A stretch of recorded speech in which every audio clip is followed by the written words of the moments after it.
Ketika Anda bisa memahami sistem, bisa menguraikan sistem itu menjadi komponen-komponennya, maka Anda menjadi lebih paham ya, lebih paham tentang sistem. Ketika Anda lebih paham tentang sistem, ya, maka Anda akan bisa mengenali apa masalah yang terjadi di dalam sistem, ya. Atau seandainya terjadi masalah di dalam sistem, maka Anda bisa mengidentifikasi, tadi kata Niko ya, mengidentifikasi apa sumber masalahnya, ya enggak? Ada di komponen yang mana misalnya gitu. Ya, jadi dengan memahami sistem, bisa menguraikannya ke dalam komponen-komponennya, maka Anda akan menjadi bisa mengidentifikasi masalah, ya.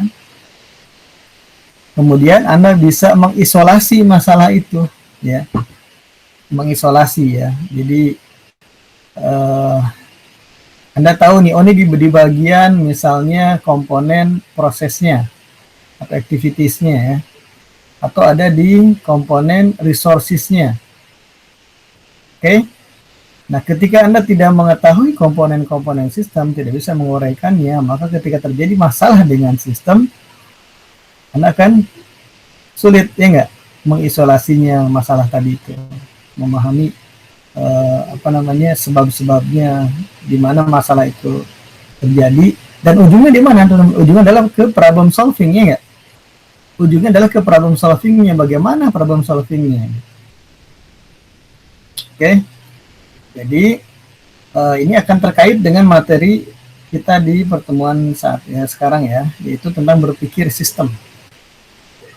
Oke, jadi ketika Anda mengikuti perkuliahan ini, maka Anda punya kemampuan untuk, diharapkan ya, memiliki kemampuan untuk bisa merancang, ya, merancang model, makanya pemodelan, ya, dan simulasi komputer. Jadi Anda bisa merancang model. Berarti kalau model dari sistem Anda bisa rancang, berarti Anda harus paham dulu sistemnya, enggak?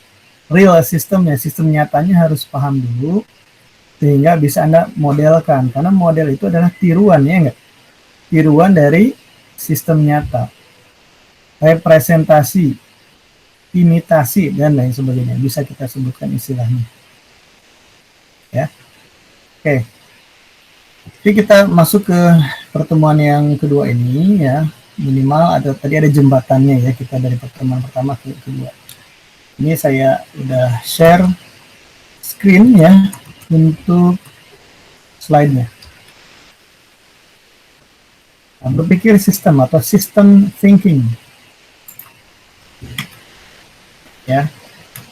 Kita kemarin sudah bahas ada komponen sistem ya, namanya proses, ya enggak? Kemudian kalau dibuat skema IPO-nya, input, proses, output, maka sistem bisa digambarkan seperti ini ya, teman-teman ya. Ada inputnya, ada prosesnya, ada outputnya. Kemudian ada mekanisme di situ, ada feedback. Itu salah ya, feedback and control loop. Ada mekanisme di situ. Rule atau principles of guidance ya, guiding principles. Nah, kemudian ada boundary-nya, ada lingkungan ya. Nah, di situ ada keterangan the systems. Ada keterangan apa?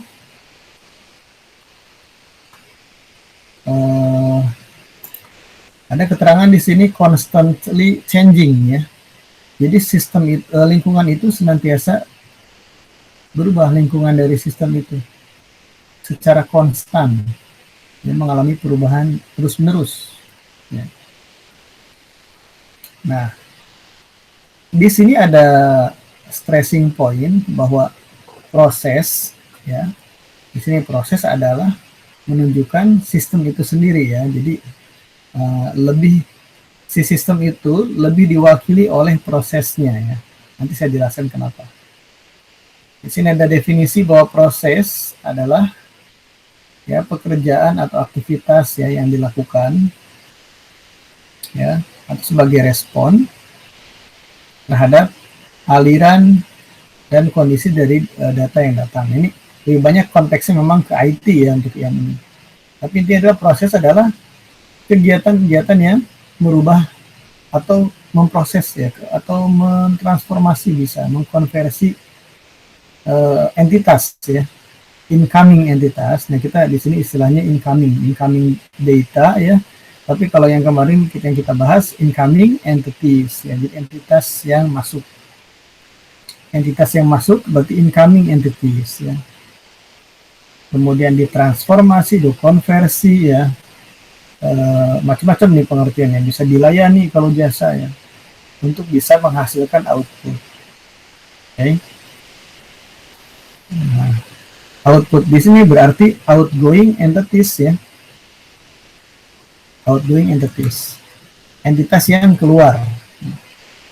Contohnya kemarin apa, teman-teman? Contohnya apa? Kalau incoming entities-nya apa? Inputnya? Contohnya apa? Mobil. Hah? Mobil. Oh, ini di mana nih? Di sistem lalu lintas. Oke. Iya, Pak. Di sistem lalu lintas, mobil. Terus gimana? Di posisi awal ke posisi akhir. Gimana itu? Prosesnya ngapain dia? Diapain? Prosesnya dia jalan lewat jalan. Lewat Ya. Oke ya, jadi mengalami apa namanya? Ya difasilitasi ya, dalam hal ini jalan sebagai resource ya. Dia memfasilitasi ya, jadi proses itu tidak harus selalu bayangannya mesin gitu, tidak harus selalu itu. Memfasilitasi supaya mobil itu move ya, bergerak ya, atau pengendara bisa, atau manusia pejalan kaki ya, move dari origin point ke destination point ya. Atau bisa juga dokumen kayak kemarin tuh KRS ya, dokumen itu entitas, incoming entity ya. Kemudian diproses oleh sistem informasi akademik SIAK ya, atau oleh biro akademik ya, kemudian menghasilkan KHS di sini outputnya ya, contoh dokumen. Jadi dokumen pun bisa jadi entitas input. Kemudian bisa juga apa, raw material ya nggak, kalau di industri, di pabrik, raw material ya, misalnya di sini kawat ya, kawat kemudian diproses ya dengan mesin, bisa menjadi skrup nih di sini nih. Bahan skrup itu kan kawat sebetulnya, itu bisa menjadi skrup, bisa menjadi apa tuh, baut dan sebagainya, tergantung ukuran kawat ya tentunya, bukannya besi atau baja gitu. Nah itu barang fisikal, nah kelihatan. Atau bisa juga di sini Anda yang ingin dicukur rambutnya, kayak saya nih yang lagi agak gondrong ya, ingin dicukur, di sini berarti diproses service di situ ya, oleh barber, kemudian dicukur. Outputnya adalah outgoingnya saya atau pelanggan yang sudah dicukur. Begitupun orang sakit di sini dilayani oleh rumah sakit atau dokter, prosesnya outputnya outgoing entity-nya berarti pasien yang sudah diobati atau sudah diperiksa ya, begitu ya. Di sini ada feedback, ada kontrol, ada mekanisme, ada rule, ada SOP, ada prosedur gitu di sini, yang meng-guide si proses supaya on the track, supaya terkontrol, terkendali gitu. Tapi dipengaruhi oleh lingkungan terus ya, lingkungan ya banyak ya. Kalau kita lihat lingkungan bisa apa namanya, bisa yang sifatnya langsung, bisa tidak langsung gitu ya, lingkungan. Oke. Baik, kemudian kita bahas di sini proses. Kenapa mewakili sistem atau sistem itu adalah sebuah proses? Maksudnya adalah Kalau kita sebutkan misalnya nama sebuah sistem pendidikan, ya, kata pendidikan itu menunjukkan apa? Proses bukan? Ya. Proses ya. Sistem pencernaan gitu, sistem pernafasan, sistem apa lagi? Itu kan menunjukkan proses semua, ya enggak? Nah, jadi sistem itu sering dikenali atau diidentifikasi dengan nama prosesnya gitu.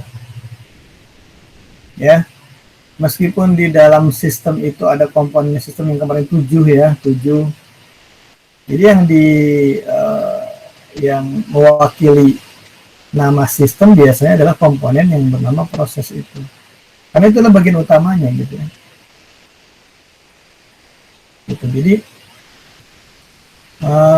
makanya ada istilah sistem produksi, sistem operasi ya kan. Nah itu. Karena prosesnya itu ada di dalam itu, produksi, operasi gitu.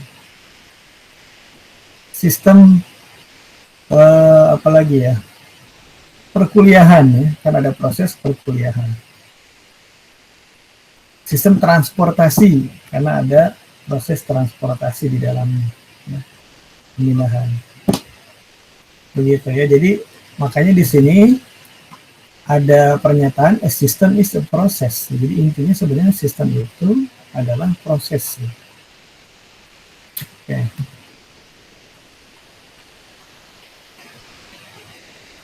Nah, berpikir sistem ya artinya apa teman-teman? Kita ketika melihat satu objek gitu ya, kemudian mengkategorikannya sebagai sistem seperti misalnya tadi lalu lintas, sistem lalu lintas, maka kita harus melakukan penguraian terhadap sistem itu ya, atau disebutnya decomposition, penguraian. Jadi kita memecah sistem itu menjadi komponennya yang kemarin sudah kita bahas menjadi 7 ya. Kemudian bisa juga sistem itu dipecah lagi menjadi sub-subsistem. Ya, seperti kemarin misalnya kalau pemerintahan itu kita anggap sebagai sistem pemerintahan, maka bisa kita pecah lagi tuh. Subsistemnya ada pemerintahan pusat, ya nggak, atasnya. Di bawahnya ada pemerintahan daerah tingkat 1 misalnya. Subsistem lagi punya lagi dia tingkat 2, tingkat 2, pecah lagi, dia masih punya lagi mungkin kecamatan gitu ya, bawa lagi kelurahan atau desa, bawa lagi RW, RT. Nah, jadi satuan terkecilnya adalah RT misalnya gitu. Tapi yang punya administrasi sebetulnya kalau nggak salah itu desa ya, menurut saya. Oke. Nah, dekomposisi ini atau penguraian atau pemecahan ya, itu bisa ke dalam bentuk-bentuk subsistemnya atau prosesnya. Subproses pun bisa punya subproses gitu. Nah, jadi ada leveling ya teman-teman ya. Nah, masing-masing level ini sebetulnya adalah sebuah abstraksi. Abstraksi itu konsep yang menunjukkan perincian, jadi lebih rinci gitu ya. Jadi contoh tadi sistem pemerintahan dipecah ya, bisa ke dalam subsistemnya ya, subsistemnya. Kemudian ada subnya lagi di bawah gitu ya. Tadi misalnya di sini sistem pemerintahan ada pusat, kemudian pusat di bawah ada lagi daerah gitu. Terus di bawah ini kalau dalam hal ini mungkin yang paling pas itu di perusahaan. Ya, perusahaan adalah sebagai sebuah sistem nih, level 0-nya ya, 0. The sistemnya itu adalah perusahaan, okay? Atau pabrik mobil, atau apa ya di sini. Anda kebanyakan kerja di perusahaan apa aja nih? Perusahaan farmasi gitu ya. Sini. Ini adalah sebuah sistem di perusahaan itu ya, organisasi. Kemudian Anda bisa pecah. The function of the system, ada berapa fungsi di dalam organisasi itu. Ya, misalnya Anda bagi menjadi 4 lah. Umumnya kan organisasi itu atau perusahaan punya 4 fungsi utama. Fungsi bisnis itu apa? Di sini Anda bisa sebutkan marketing gitu ya. Jadi yang satunya marketing, kemudian yang keduanya operation, kemudian yang ketiganya apa? HR atau SDM ya.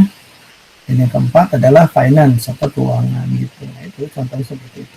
Pecah lagi menjadi keempat fungsi yang ada dalam sistem atau kita sebut subsistem. Nah, kemudian di sini contohnya apa contohnya ya? Misalnya finance di sini.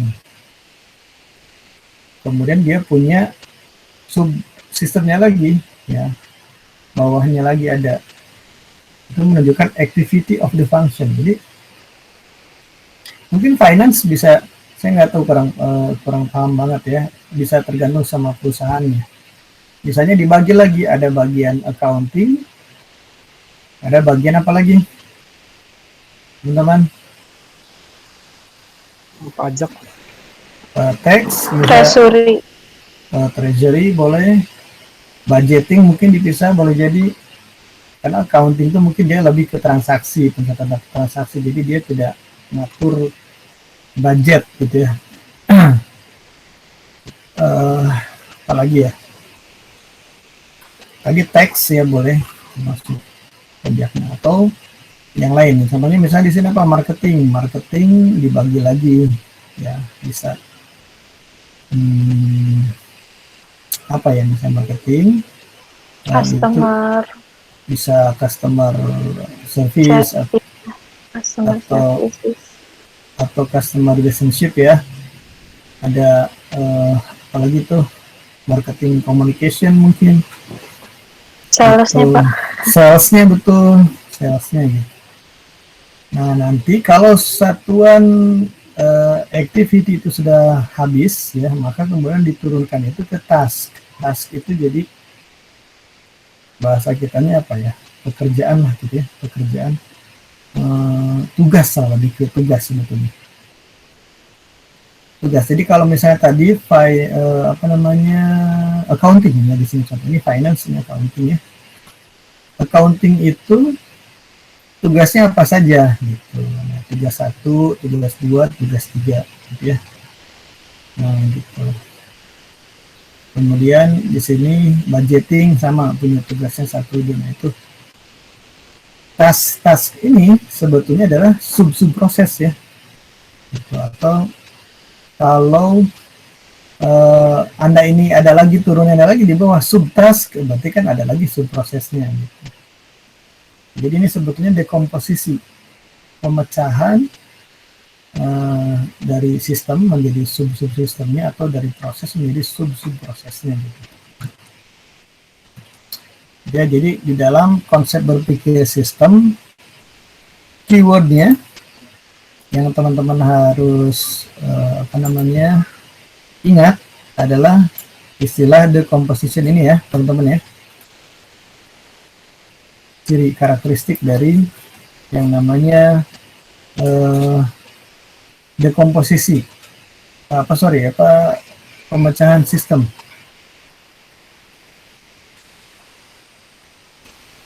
Baik, selanjutnya kita lanjut ke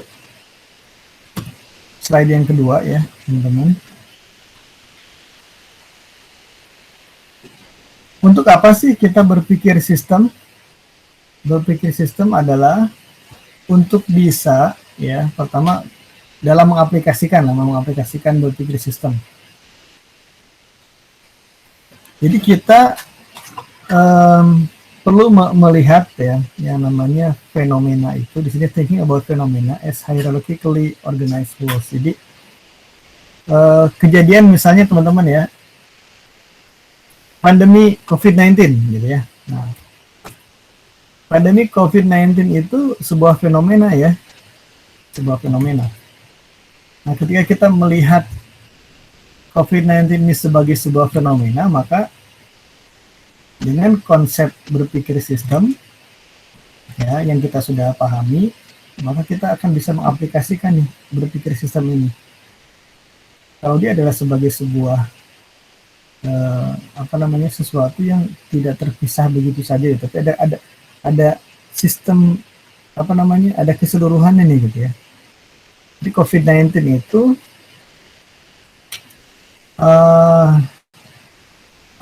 sistem yang bisa kita pahami dari pandemi COVID-19 ini seperti apa gitu ya.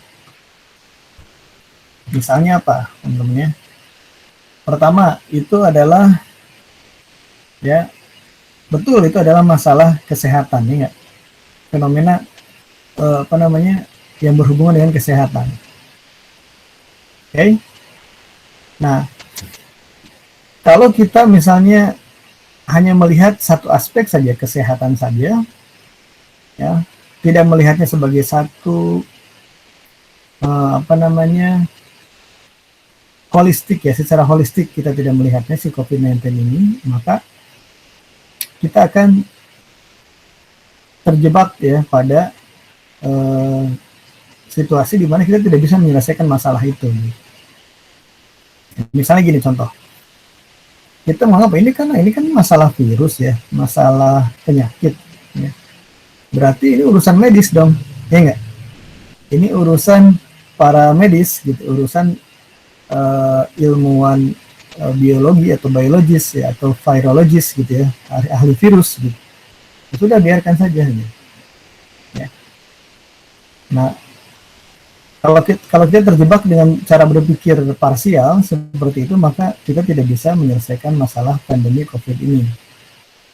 Tapi kalau kita bisa melihat bahwa COVID-19 ini ya fenomena memang ya, tetapi dia sebetulnya tidak berdiri sendiri. Dia berpengaruh kepada banyak hal dan dia juga dipengaruhi oleh banyak hal. Gitu ya. Perilakunya si pandemi COVID ini, ya si COVID-19 ini. Betul nggak? Dia berpengaruh ke banyak hal ya. Dia berpengaruh dari awalnya hanya sekedar virus penyakit, dia bisa berpengaruh ke ekonomi ya nggak? Dia bisa berpengaruh ke politik, dia bisa berpengaruh ke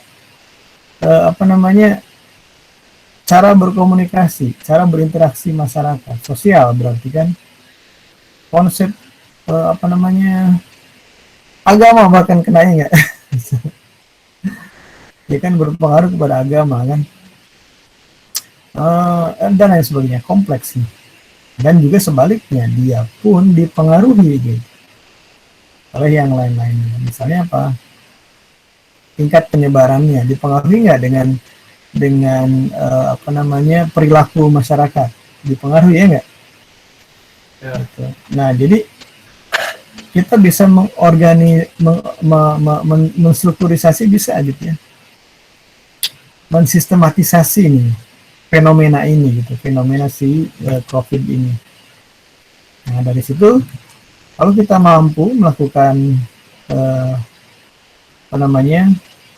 sistematisasi gitu ya, strukturisasi dengan cara berpikir sistem ini, ya berarti kita sudah bisa melihat fenomena COVID-19 ini, pandemi ini sebagai sebuah fenomena sistemik gitu. Ya. Oleh karena itu, pendekatan sistem bisa digunakan untuk menyelesaikan masalah ini. Sebentar.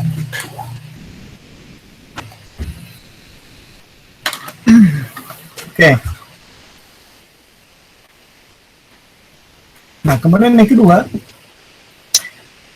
ketika kita menggunakan konsep berpikir sistem atau pendekatan berpikir sistem ya, di dalam konsep sistem itu banyak common principles namanya, prinsip-prinsip umum lah yang bisa digunakan ya. Dan yang kemarin, yang tadi kita sempat lihat di sini nih, IPO ya, itu kan sebenarnya model konseptual ya teman-teman ya. Ini adalah satu model nih, yang model kan representasi, imitasi ya, atau contoh ya.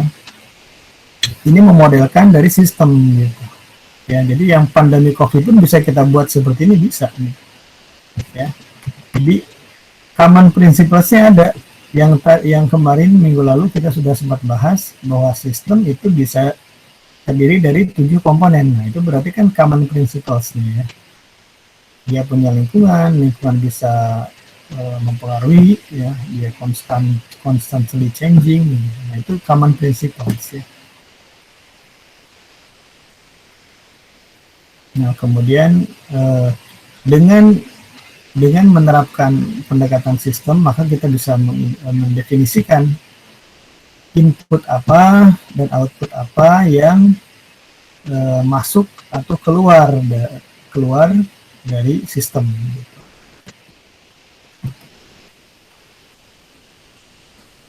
Nah, kita juga bisa mengidentifikasi mekanisme. Kemarin kita sudah bicara tentang kontrol ya. Nah, itu sudah bisa mengenali proses, bisa mengenali entitasnya nih, input dan output. Kemudian kita bisa mengenali mekanismenya atau kontrolnya. Ya. Kemudian, nah yang berikutnya kita bisa mengidentifikasi apa tujuan dari sistem. Karena definisi dari sistem apa? Kemarin sempat kita bahas ya definisi sistem. Teman-teman masih ingat? Sistem adalah proses. Kumpulan elemen yang bekerja bersama mencapai tujuan. Nah, berarti kan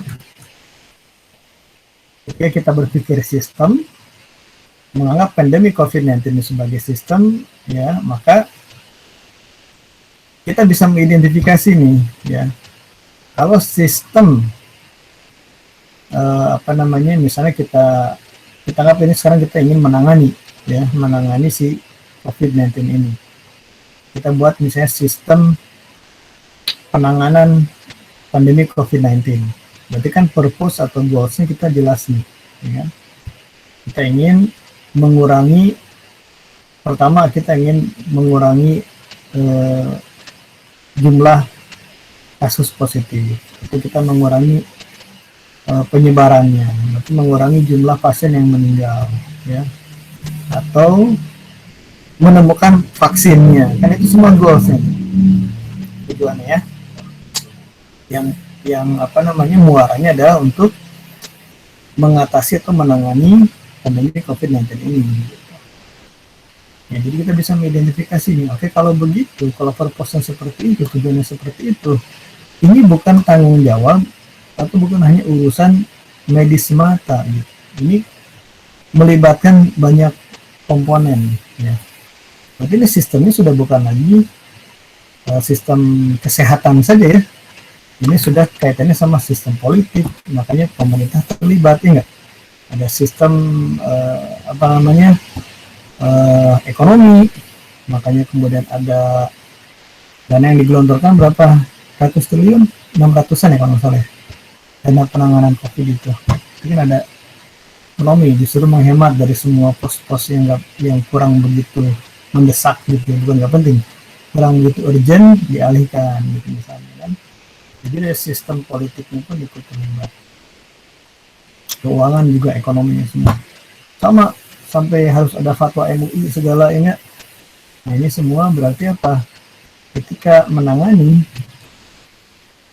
sudah jelas tujuannya, maka itu akan memunculkan aspek-aspek atau komponen-komponen apa saja yang harus dilibatkan, ya, dikerjasamakan di dalam penanganan COVID ini. Goalsnya apa? Berarti kan sistem jelas nih sistemnya. Kan tadi sistem keseluruhan atau kumpulan dari komponen-komponen gitu kan ya. Untuk yang bekerja sama untuk yang punya tujuan yang sama kan ya, bekerja sama untuk mencapai tujuan yang sama. Atau dalam hal ini berarti kan semua komponen sistem politik, ekonomi, sosial, budaya, agama segala macam ini harus bekerja sama untuk tujuannya apa? Menangani si pandemi COVID-19 gitu ya. Ini pendekatan sistem. Jadi yang selama ini dilakukan dalam penanganan COVID-19 adalah aplikasi dari sistem thinking ya, berpikir sistem. Bayangkan kalau sistem thinkingnya nggak jalan. Ketemu virus ya sudah, itu yang rapat para dokter, biologis, yang bingung ya farmasi, semua rumah sakit sudah. Yang lain nggak ikut campur sudah. Nggak bisa kan ya, makanya ini adalah sebagai salah satu contoh lah bagaimana kita melihat fenomena pandemi COVID-19 sebagai masalah sistemik ya, fenomena ini. Makanya konsep berpikir sistem bisa diaplikasikan. Gitu.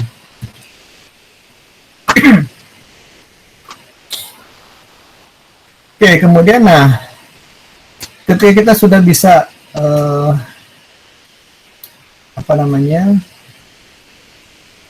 melihat sebuah fenomena ya itu sebagai fenomena sistem, maka kita bisa membuat atau menirukan model. Jadi sistem itu bisa kita tirukan dengan membuat modelnya. Nah, di sini depict conceptual model berarti kita buat model konseptualnya ya dari si sistem nyata itu.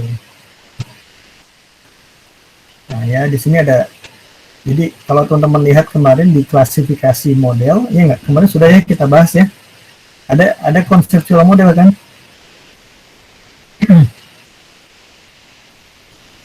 Nah, konseptual atau logical model ini ya jenisnya macam-macam nih. Ya, konseptual itu. Ini langsung ke jenisnya ke bawah nih. Ada proses model, toolsnya bisa dengan DFD, data flow diagrams. Mungkin teman-teman yang sudah mengambil mata kuliah APSI ya, pernah menggunakan tool data flow diagram atau DFD ya. Atau misalnya OPC ya, operational process chart ya enggak? Itu adalah contoh model proses. Nah, jadi model proses, model data, data model, model interface antar muka, objek model, model objek seperti yang di UML itu adalah contoh model konseptual. Ya. Jadi tadi kan ini berangkatnya dari ketika Anda sudah memahami sebuah sistem, Anda buat modelnya, model konseptual.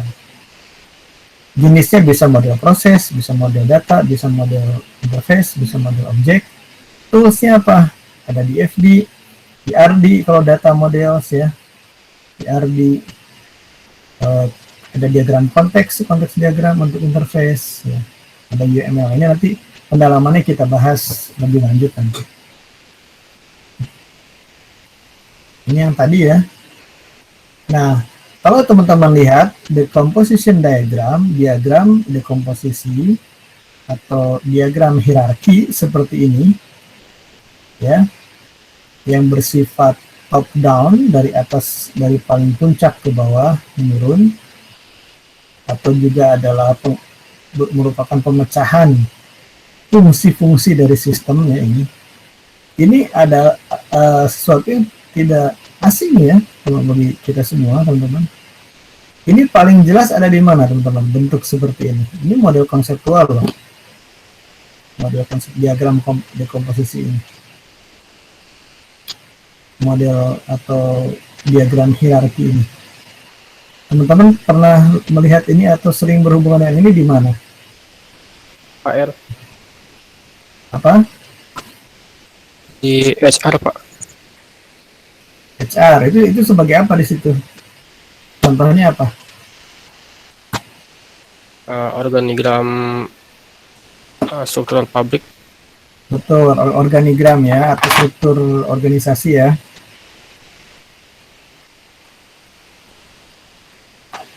Betul. Jadi struktur organisasi adalah salah satu bentuk dekomposisi ya dari sistem. Jadi dia adalah model konseptual ya dari sistem. Jadi kalau ditanya, ini kita jangan pusing-pusing dengan teori ini, apa model konseptual apa sih? Ya udah, contohnya itu apa? Struktur organisasi atau organigram. Ya, itu adalah model konseptual. Ya enggak? Dia merupakan dekomposisi, pemecahan, penguraian dari fungsi-fungsi di organisasi. Ya, fungsi-fungsi dari sistem, karena organisasi kita sudah lihat tadi sebagai sistem organisasi. Karena punya komponen-komponen yang bekerja sama untuk mencapai tujuan, gitu kan ya. Jadi organisasi adalah sistem, setuju ya? Nah, organisasi adalah sistem karena dia adalah kumpulan dari komponen-komponen yang bekerja sama untuk mencapai tujuan yang sama. Nah, dimodelkan secara konseptual menjadi seperti ini. Di situ ada, di atasnya adalah PT XYZ gitu ya. Di yang satu duanya misalnya direktur, harusnya ada direktur umumnya dulu gitu ya, direktur utama. Ini nggak ada, ya kita anggap di situ di atasnya misalnya direktur utama yang di sistemnya. Ya, contoh lah direktur utama, di bawahnya ada apa, GM teknik misalnya, yang dua GM umum misalnya gitu ya. Terus ke bawahnya lagi tuh terus manajer, ada ke bawahnya lagi terus staff misalnya gitu. Ya, itu dalam model konseptual. Jadi kalau ditanya organisasi Anda seperti apa, kan organisasi itu sebetulnya real, barang real ya nggak? Ada orang-orangnya, ada gedungnya, ada apa lagi ya nggak? Kan real sebetulnya nggak, teman-teman? Tapi diabstraksi di sini menjadi begini nih, menjadi organigram. Orang bisa paham nggak organisasi Anda dengan melihat struktur ini? Bisa ya? Jadi Bisa. Sesuatu yang nyata, yaitu sistem, yaitu kumpulan orang-orang, gedung, ada gedungnya, ada barang-barangnya, ada apalagi itu, ada budayanya, ada segala macam, itu bisa dimodelkan gitu, dalam bentuk struktur ini. Konsep itu kan sebetulnya abstraksi ya.